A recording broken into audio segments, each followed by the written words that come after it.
What's up, party people, and welcome back to my channel. So today's video is all about my most repurchased beauty products. So I'm someone that gets very bored very easily with products, and I'm also pretty hard to please. So for me to repurchase something time and time again, it says a lot. So I have a list of 10 things, and in order to get on this list, I had to repurchase the product at least 2 or 3 times. And a lot of these, most of these, it's well over 2 or 3 times. So I feel like this is the cream of the crop. The number one is my most repurchased mascara, and also my favorite mascara in the world. I get questions all the time about what's my favorite, and this is it. And that is a L'Oreal Miss Mega Rock. Now, there's a downside to this, and that is that this is discontinued, but you can still find it online. I found lots of them on Amazon and eBay for like $14. Like I got a pack of 3 for like $14. I have extremely high standards for mascara. I have high standards in everything, but mascara, I'm very, very picky with. I want really big lashes. I want a lot of volume, a lot of length, thickness, fullness, separation, but also a little bit of clumpiness, and I also want something to not flake, smudge. So I feel like I've repurchased this probably at least 7 or 8 times, and that's shooting pretty low because I know, like, I've gone through like 3 just right in my collection right now. But the wand on this is very unique. When you look at it, you think that's not going to do anything. This gives everything I want in a mascara: volume, length, pretty much everything I just stated. So yeah, favorite mascara, L'Oreal Miss Mega Rock. So number 2 is a dry shampoo that you've seen in seriously every empties video. Like, I'm not joking when I say there are at least 3 or 4 cans every time I do one of those videos, and that is the Batiste dry shampoo. This stuff is, it's miraculous. This is something I use to train my hair. I have very, very oily hair, and back in high school and middle school and stuff, I would take my showers in the morning at like 6 o'clock, and then by noon, my hair would be super greasy, very oily, and flat to my head. But with this, not only does it give you volume, obviously it's a dry shampoo, most of them do, but it just absorbs the oil in my hair so effectively. I do use this morning and night, whether my hair is clean or not. I go through about 2 of these every month and a half, so I've probably bought well over 30 or 40 cans of this stuff. Number 3 is a brow product that's kind of newer to my collection, and kind of newer to me, but it's something that I've already repurchased at least 6 times, and that's the NYX Precision Brow Pencil in the shade Taupe. I cannot say enough good things about this. This is such an underrated product. So this is the perfect formula for a brow pencil in my opinion. It's creamy but not too creamy, waxy but not too waxy, pigmented but not too pigmented. I mean, it's the best of all worlds. And the color of this is absolutely perfect. If you've had a hard time finding a good brow shade, like if you're in between blonde and taupe, this is the perfect mixture. Because here's the thing, I have blonde hair obviously, but it's highlighted. Like, it's my hair, my natural hair color is the color of my brows right now. But the problem that I have is that most blonde shades are too light to cover my brow hair, so they just make them look very like gray and ashy looking. And then a lot of taupe shades are too dark. But this is absolutely perfect. It is the perfect dark blonde. And one thing that's really cool about this is the shape, because it's very unique. Most brow pencils are either like the Anastasia Brow Wiz, where it's like a little tiny, I don't know, what's the shape, like, just, it's like a little tiny pointy pencil. And then there's like the Anastasia Brow Definer where it's angled, but this is flat. This is a flat edge, and it's kind of square shaped. This outlines and underlines a brow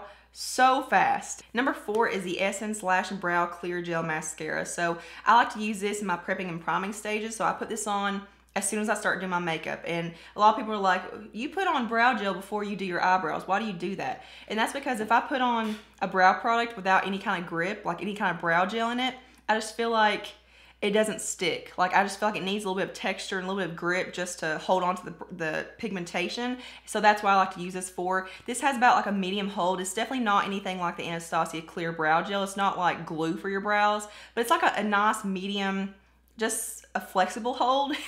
Like, imagine like a flexible hold hairspray. That's what this does. But it holds my brow hairs in place all day long. So even though it's not like extra strong hold, it definitely keeps them in place and keeps them up. The only thing I don't like about it is the actual wand on it, because it's like a big mascara wand. So I wish it were smaller, because it also picks up way too much product. So I have to wipe off a lot of it. Number 5 is a Wet n Wild Photo Focus setting spray. I love this setting spray, but one of the reasons I've repurchased it so much is because it's so small that it only takes, like, if you used it every day, it would probably take like maybe a month to use up, because there's just not much in it. But this is one of those setting sprays that just kind of does it all. It improves the wear of your makeup. It also gets rid of cakiness and just kind of unifies and meshes all of the liquids and powders on your face. So if you're kind of starting to look a little bit cakey or thick looking, you can just spray this on, and this absolutely gets rid of that so perfectly. Number 6 is a Maybelline Fit Me Concealer. I've repurchased this at least 5 times. I have like 2 or 3 in my collection right now. I absolutely love the formula of this. It's very gel-like and very creamy, and it's super, super buildable. You can wear this light and get a sheer coverage, or you can build it up and get like a medium to full coverage. Now, I don't have really bad dark circles or anything, so, you know, full coverage for me may be like light or medium coverage for you if you have really bad dark circles, but for me, I can build this up to a full coverage, and the way it layers on itself, it's so buildable. It never gets cakey or heavy or thick looking. Very minimal fading throughout the day, very minimal creasing. Number 7 are some makeup wipes. I do use makeup wipes every day to remove my makeup. I use it with cold cream, but these are ones that I've repurchased so much more than anything else, and that's the 𝐄𝐁 version of the simple makeup wipes. I'm not really sure exactly what they're called, but you know, it's over here. The reason I love these is because I like the pad. The pad is very thick, and it's got a little bit of texture to it, to where when you're wiping your makeup off, I don't know if you guys have dealt with this before, but there are some makeup wipes that are just so thin that there's like just collapsing over your hand when you're trying to remove your makeup. It's like, I need you to stay up. These are pretty saturated, but they don't burn my eyes or anything. I just feel like they remove makeup very well. Number 8 is the 𝓄𝐻𝐻𝐿 Rosewater Face Mist. This is something that's newer to my collection, like a newer discovery, but I've already repurchased it like twice. And I feel like this one's so effective and it's so hydrating. Whether you have oily or dry skin, I feel like this is the kind of hydration you need,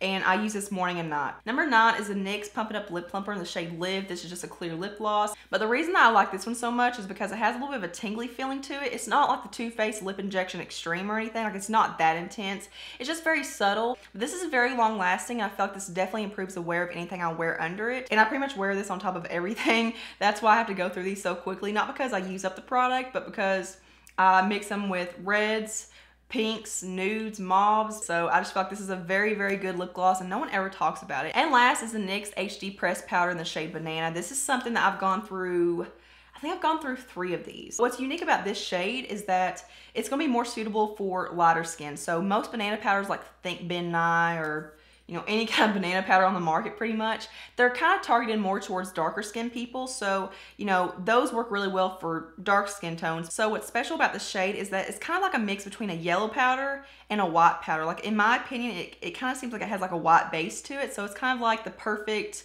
white yellow banana powder. Like, it's not a super like stark yellow under the eyes. It just does a really good job at brightening if you have a lighter complexion, and it's just super finely milled, very, very soft, almost undetectable on the skin. I mean, it does not cake up or look heavy or thick on the skin. It's very, very seamless, and I really like the formula. I really love the shade. So that is it for my most repurchased products. Leave me in the comments below, what are your most repurchased products? Let's start a discussion. So I hope you guys enjoyed this video. Make sure you subscribe and give it a thumbs up, and I'll see you in my next one. Mwah.